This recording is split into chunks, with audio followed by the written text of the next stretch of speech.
Bienvenidos a un nuevo programa de Saber Estar, un programa de psicología práctica, un programa para personas como tú y como yo, hecho por personas como tú y como yo, que han tenido en su vida o tienen una situación especial, pero que lo han sabido llevar de la mejor manera. Personas que, como cualquiera de nosotros, tienen baches, tienen situaciones difíciles, pero que resaltan por su manera espléndida de llevarlo.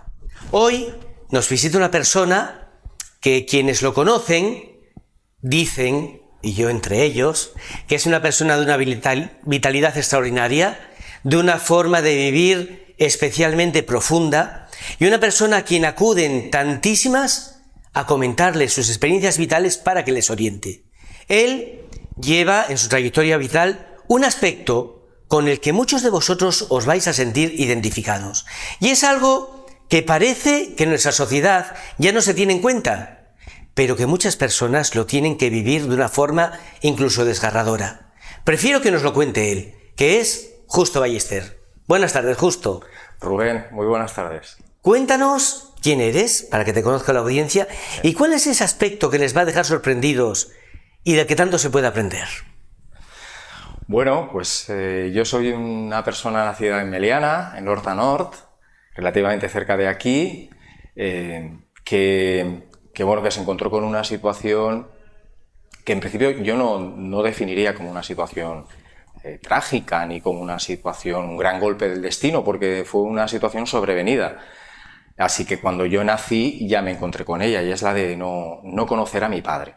Mi madre es soltera, mi padre tenía una familia, conoció a mi madre en el trabajo. Mi madre era mucho más joven que mi padre, y fruto de esa relación mi madre se quedó embarazada, y mi padre en aquel momento entendió que la forma que menos dolor causaba era continuando con su familia, protegiendo a su familia, y por tanto yo me crié solo con mi madre, con mi tía, que es hermana gemela de mi madre, y con mi abuela.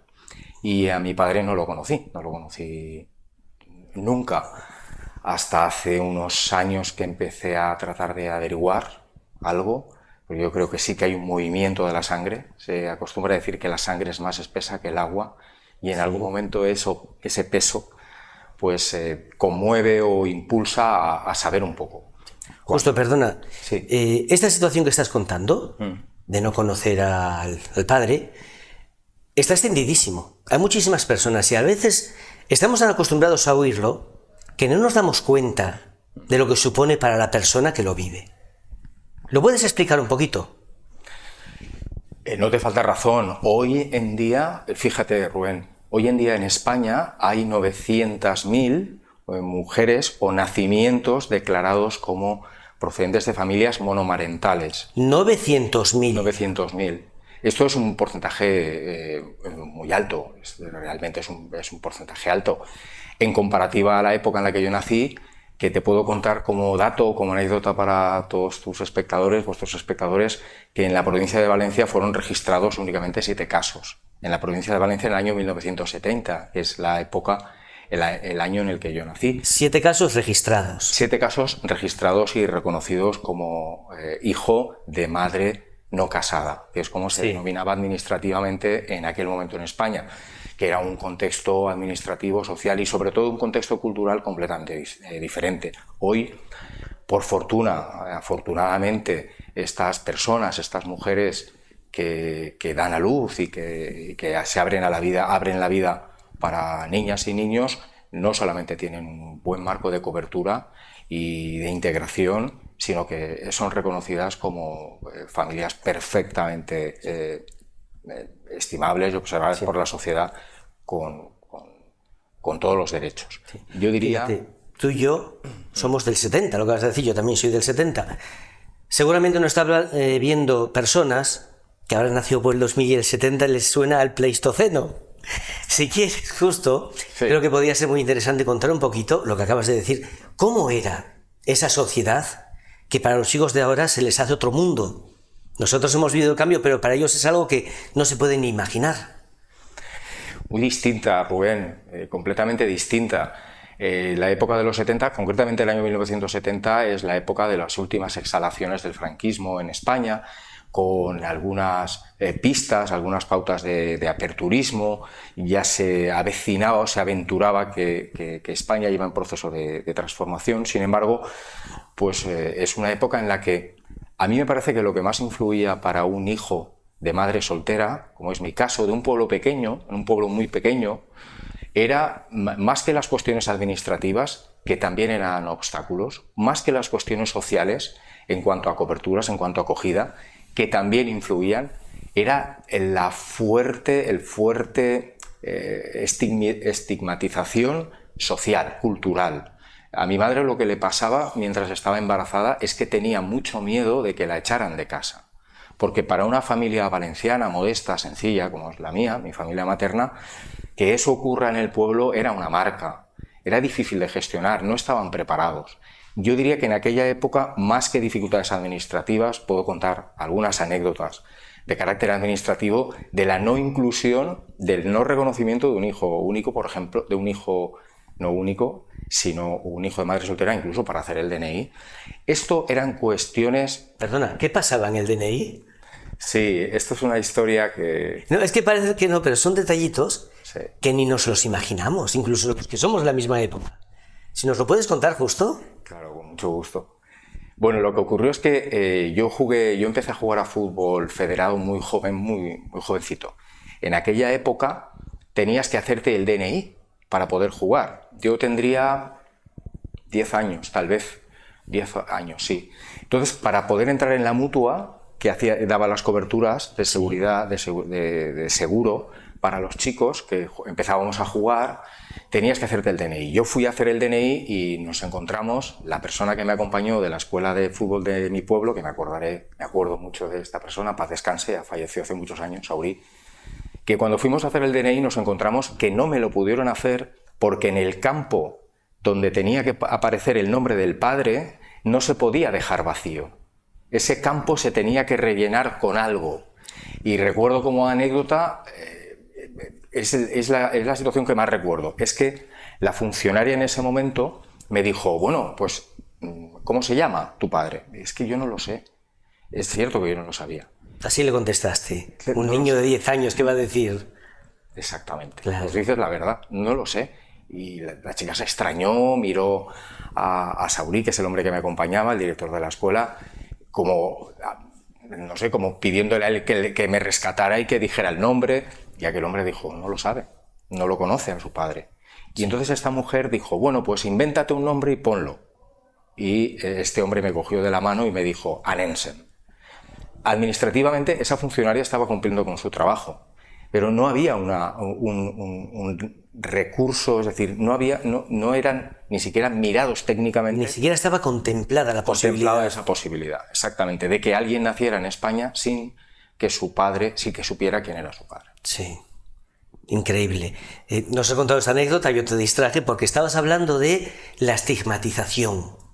Sí, yo tengo que decir, y lo puedo decir tranquilamente, sé que hay experiencias que no han sido tan benévolas como la mía. Yo tengo que decir, Rubén, que a mí no me ha faltado nada, a ningún nivel. Fui acogido y caí en una familia, nací en una familia sencilla, afectuosa, trabajadora, una familia que después del impacto que suponía en mi nacimiento, fueron para adelante y no me faltó de nada. A nivel de amigos, nunca me he sentido excluido, ni nunca me he sentido discriminado. A nivel de otros familiares, de primos, etc. Nunca. Sin embargo, hay algo que va ocurriendo que es algo así como un clima, y es que tú sabes que los demás saben que tú no tienes padre, o no tienes padre no es cierto. No conoces a tu padre, vale. Porque padre, si no tengo padre sería el primer caso. Naturalmente, biológicamente, por supuesto que tengo padre. Sí. Y entonces, al principio, cuando eres más pequeño, hay preguntas de tus primos, de tu entorno, de los amigos del cole, de tus compañeros. ¿Tú por qué no tienes papá? ¿Tú por qué no tienes pare? ¿On está ton pare? Y no tienes respuesta. Hay un momento en que esas preguntas dejan de producirse ya, porque lo que es tu entorno próximo ya reconoce esa situación, pero sigue sin saber. Yo creo que una de las cosas más delicadas que le puede pasar a un niño o a una niña es sentirse distinto. Totalmente.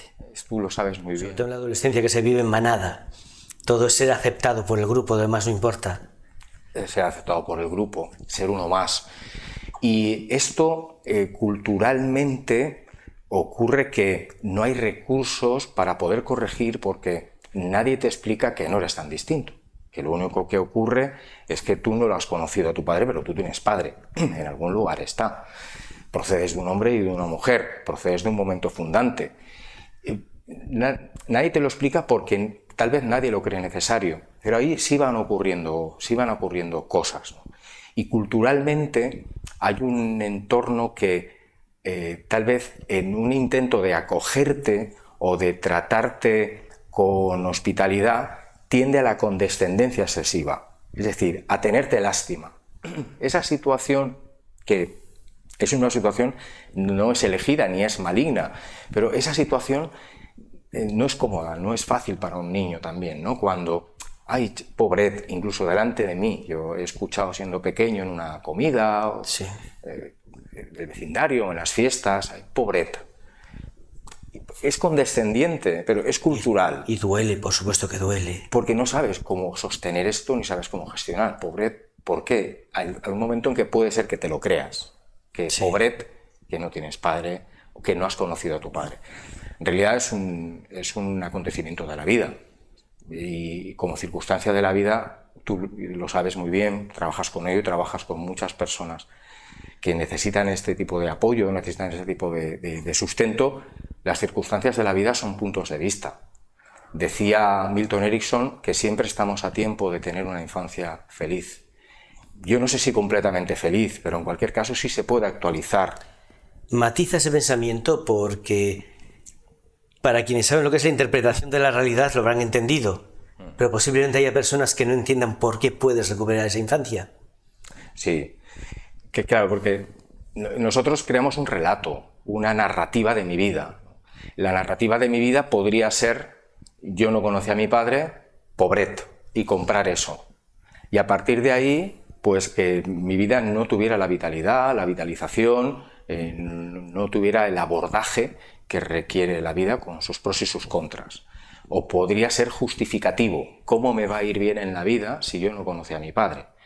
O, claro, no me va bien en los estudios porque como no he conocido a mi padre, o no puedo tener buena pareja, o no... Es decir, podría convertirse en una coartada. Me parece que estoy hablando con un psicólogo que ha estado hablando con cantidad de personas que le han puesto esas excusas porque yo me las encuentro. Y sin embargo, ¿cuál es la solución? Justo porque estás diciendo cómo recuperar esa infancia feliz, que siempre estamos en el momento. Has dado esa parte de las excusas, que no vamos a llamarlo excusas, interpretaciones del hecho. ¿Y cuál sería el otro? ¿Cuál sería ese darle la vuelta a la tortilla? El contrapunto o el contrapeso. El contrapunto es el que a menudo la gente lleva a cabo. Yo tengo una opinión muy positiva. Yo veo bajo una luz muy favorable al ser humano y a las personas. Muy bien. La mayoría de las veces tiramos para adelante como podemos. El contrapunto, bueno, Dios me libre de dar recetas o consejos. Dalas porque te conozco y tú estás para darlas. De hecho, eres educador social. Sí. De hecho, yo sé que muchísimas personas acuden a ti.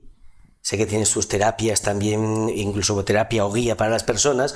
Estás en condición de dar recetas y te pido que las des justo. Porque hay personas que sufren con ese tema y lo sufren en silencio. Perdona que te interrumpa un poco, pero como he dicho al inicio, hay muchísimas personas en esta situación.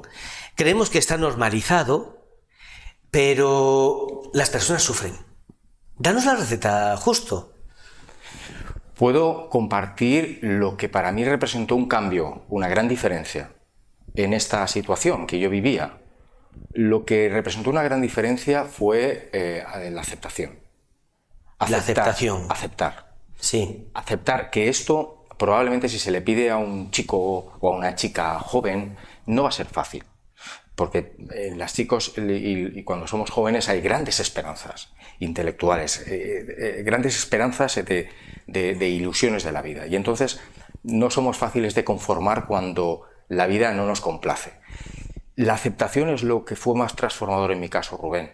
Aceptar que aquello había ocurrido, que lo que ocurrió entre mi padre y mi madre era asunto de ellos, que aquello era un capítulo de la novela de mi madre y que representaba una característica, una cualidad de mi vida y que no lo podía cambiar.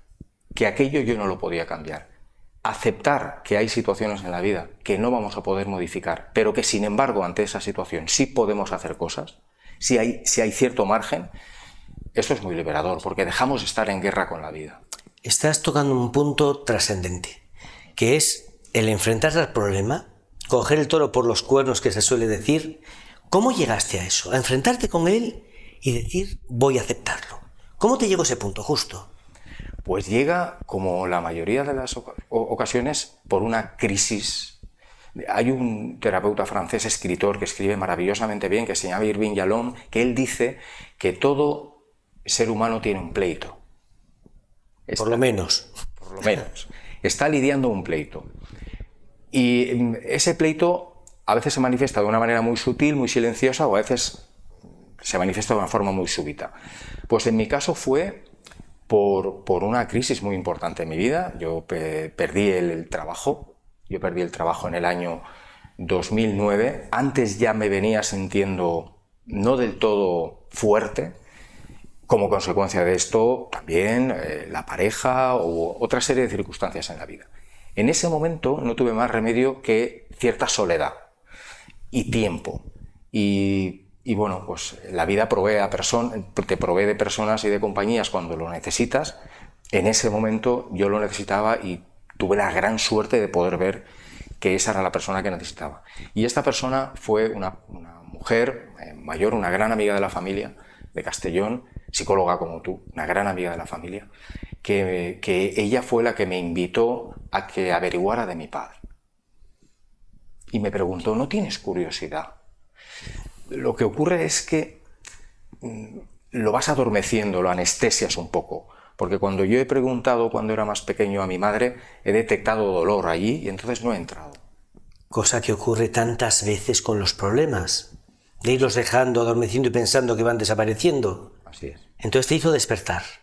Sí, ella tenía autoridad, estaba legitimada para poderme hacer esa invitación cariñosa de ¿no te gustaría saber de tu padre? Y emprendí ese camino, Rubén. Y ocurren cosas realmente con el tiempo, con el tiempo. Ocurren cosas inimaginables, como darte cuenta de que respecto a tu familia estás desordenado. Al no haber conocido a mi padre, yo ocupaba y tenía conductas y comportamientos como de falsa pareja de mi madre. No de una falsa pareja romántica, pero sí de una pareja en cuanto a que era sobreprotector, estaba muy presente, estaba muy pendiente. Esto drenaba energía para que yo me pudiera dedicar a mi vida. Y esto lo vi cuando pude encontrar información más concreta de la vida de mi padre y poder aceptar que ese señor es mi padre y que yo sin él no estaría aquí contigo, ni habrían pasado 52 años de mi vida hasta hoy, si no hubiera sido por esa circunstancia. ¿Y qué significó para ti encontrar lo justo? Bueno, yo cuando empecé a buscar información, mi padre hacía 15 años que había fallecido. Mi padre era algo más mayor, bastante más mayor que mi madre. Y cuando yo, pues traté de hacer un poco de arqueología familiar en respecto a mi padre, me encontré que mi padre había fallecido hacía 15 años ya, que había tenido una hija, que era mi hermana, que también había fallecido poco después por un accidente de tráfico.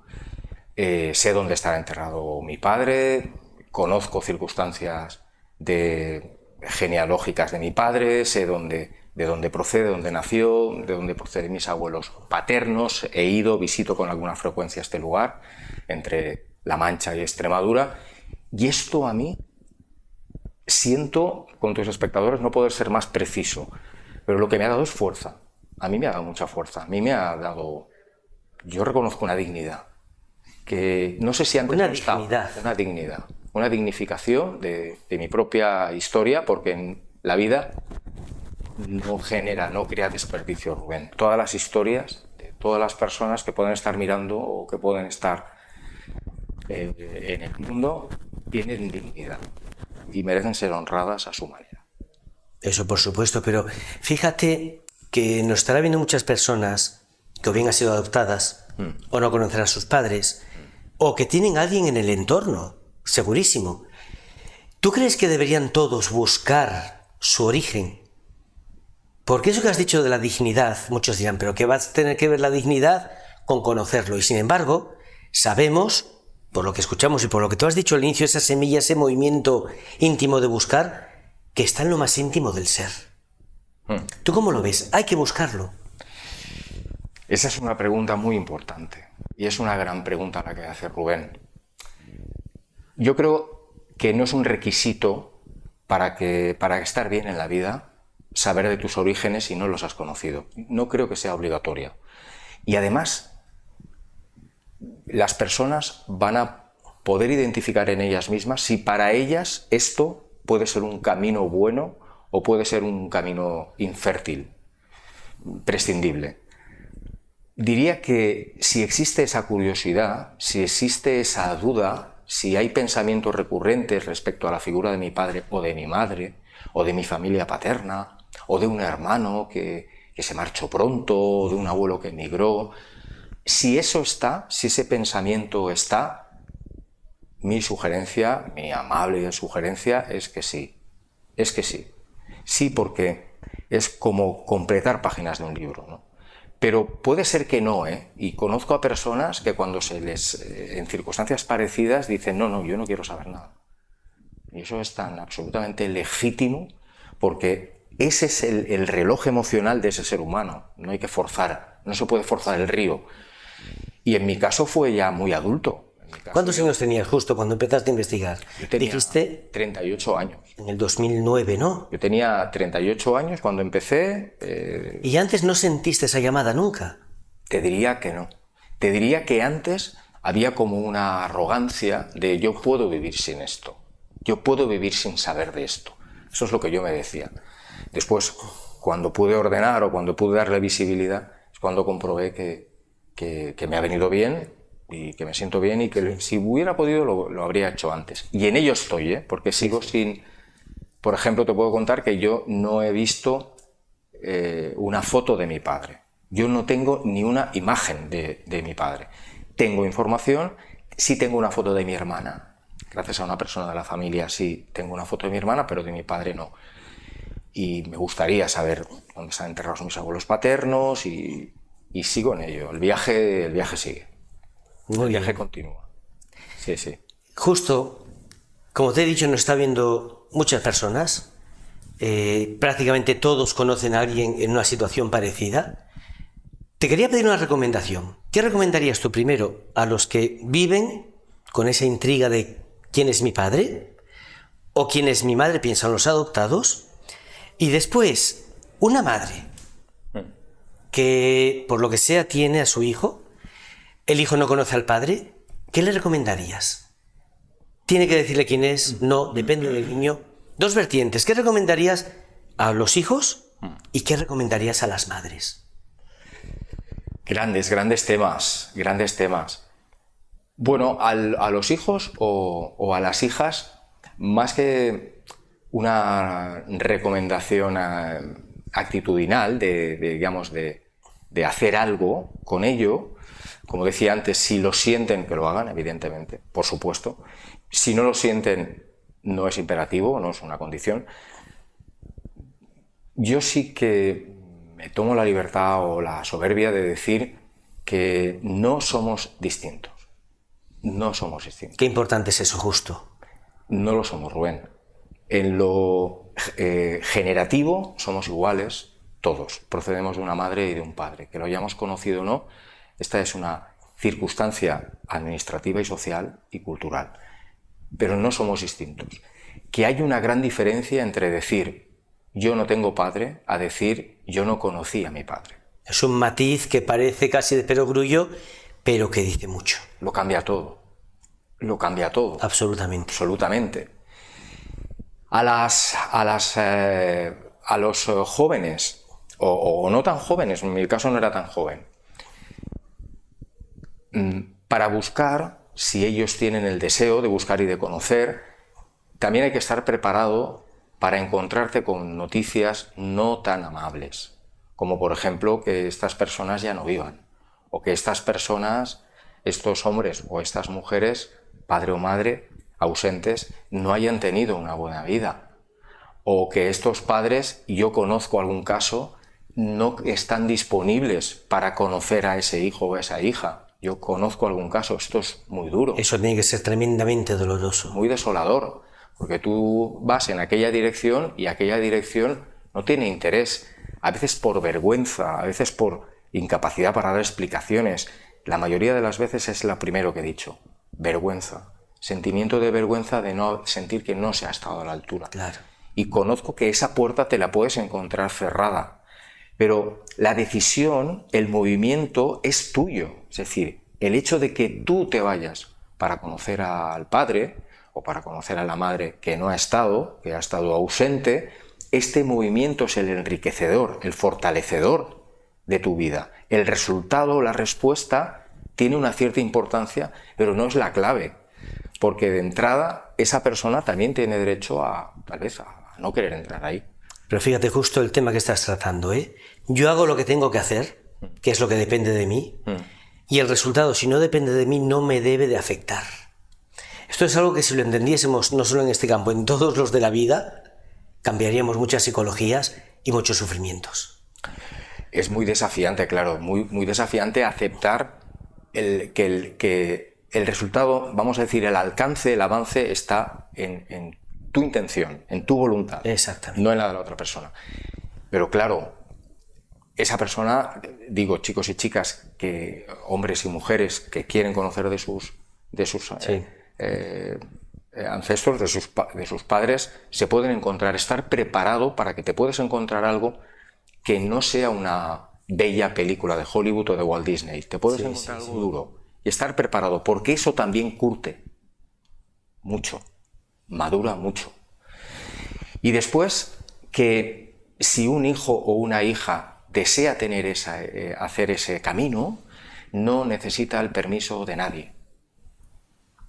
Cuando digo el permiso de nadie, alguien dirá, ni siquiera de la madre, para conocer de la historia de tu padre, no. Claro. Porque la madre era la pareja o representó la relación fundante con el padre, pero tú eres el hijo. Y tú tienes derecho a conocer, o incluso, yo diría, a ponerle en un lugar en el que esto ya no sea perturbador. A escribir esa página de tu vida, descubrirla. En mi caso, yo se lo contaba a mi madre.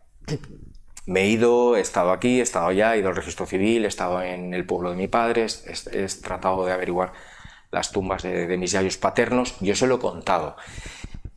Sin embargo, hasta que yo se lo contaba, lo que ocurría es que yo sentía que mi familia materna no tenía permiso para poder hacerlo. En realidad, porque hay un juicio inevitable, y es que mi padre se fue. Sí. Y eso es un hecho. Entonces la familia materna es protectora, es acogedora, y lo que trata de evitar es que tú sufras. Por eso no te da información. No es por patrimonialismo, ni es por venganza, no, evita el sufrimiento. Pero el movimiento hacia el padre o hacia la madre, el permiso te lo debes dar, te lo debes dar tú. Y en último lugar, a las madres que se encuentren en esta situación, claro, porque va a depender de tantas circunstancias, de la personalidad, de la forma de ser, pero en general, ¿qué se le podría decir justo? Sabiendo, y ya lo digo, no digo excusando justo, sino para que se entienda, es un campo tan amplio que tendrá que ser algo muy general, pero viniendo de quien viene, seguro que va a ser acertado. ¿Qué les dirías justo?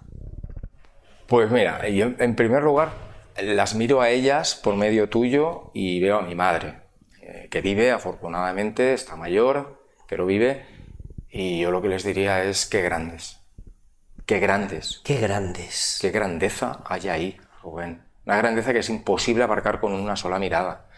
De en esa situación y en esas circunstancias tirar para adelante. Qué visión tan magnánima y tan maravillosa, justo. Desde luego. Y tan justa. Desde luego. Qué grandeza de sostener esto. Ya no en nuestra época, imagínate, si no incluso hoy mismo, ¿no? Ten en cuenta que te está viendo tu madre, ¿eh? Puede ser, puede ser. Y estará llorando ahora mismo, seguramente. Puede ser. Pues bueno, ese reconocimiento. Muy ese bien. reconocimiento magnánimo. Después, que una madre que da la bienvenida a un hijo o a una hija sin el padre no tiene que multiplicarse. Los hijos no necesitamos la multiplicación de la madre para que haga de padre. Estás diciendo algo muy importante, ¿eh? Remárcalo, por favor, porque muchas te estarán escuchando y se les estará abriendo un mundo. Sí, Rubén, yo lo he visto, yo lo he contemplado en el caso de mi madre. En el caso de mi madre ha sido un encadenamiento de sacrificios enormes, muchísimo trabajo, enorme abnegación, entrega. Mi madre nunca más volvió a tener pareja, porque ella mismo supongo, que llegó a creerse que ya había perdido el derecho o algo así. Entonces, en el caso de mi madre era una entrega tan desproporcionada que a veces es hasta demasiado para el hijo, porque yo ¿cómo devuelvo esto? Cuando digo no multiplicarse es que una madre, sea soltera o no sea soltera, tiene derecho a hacer con su vida algo grande, próspero y disfrutarla. Porque los hijos no hacemos caso de lo que dicen los padres, hacemos lo que vemos de los padres. Y esto también es un modelo. Es decir, el hecho de que una madre dé a luz de vida a una hija o un hijo, eso no representa que tenga que estar esclavizada por esa circunstancia, todo lo contrario, todo lo contrario. Y luego, pues, que pidan ayuda, hay recursos, que se abran y que no pasa nada, todo lo contrario, por decirlo, sin soberbia, sin jactancia, pero por decirlo. Muy bien. Y no voy a entrar ahí, quiero profundizar ahí, pero hay nuevas experiencias de nacimiento, bueno, pues la fecundación in vitro, es decir, la nueva biología abre nuevas circunstancias para que las madres puedan dar vida. A mí me parece que si dos mujeres deciden ser mamás, ser madres, conozco dos casos, dos familias distintas, sí. Dos mujeres que han sido mamás, y en una de ellas sí hay una explicación, cuando ha llegado el momento, hasta donde la criatura podía entender de cómo fue el proceso. Y en el otro caso no. En el otro caso hay como un maquillaje, de manera que se excluye a la figura de un hombre. Yo solo digo que esto no ayuda. Entonces, ¿qué hay que decirle? ¿Quién es? No. Pero hasta donde la criatura comprende, que se le explique que aunque sea en una fase muy, vamos a decir, discreta, hay un hombre. Claro. Para que no crea que es diferente. Sobre todo que no se crea diferente. Que no se crea diferente. Muy bien. Muy importante esto. Justo, qué placer es tenerte aquí. Como habrán disfrutado seguramente nuestro público, porque te expresas de una manera fantástica, se ve la formación profunda y seria que hay detrás, se ve que estamos con un gran formador y sobre todo con una persona que vive su vida de una manera profunda, una manera seria, pero una manera que enriquece a los que están al lado y que ha tenido esa faceta de su vida a la que ha sabido enfrentarse. De verdad, muchísimas gracias. Seguramente nos volveremos a ver en el plató. Cuando tú quieras. Y a todos nuestros televidentes, muchísimas gracias por estar ahí. Ojalá que hayáis disfrutado de la entrevista con Justo y nos vemos en el siguiente programa. ¡Feliz semana!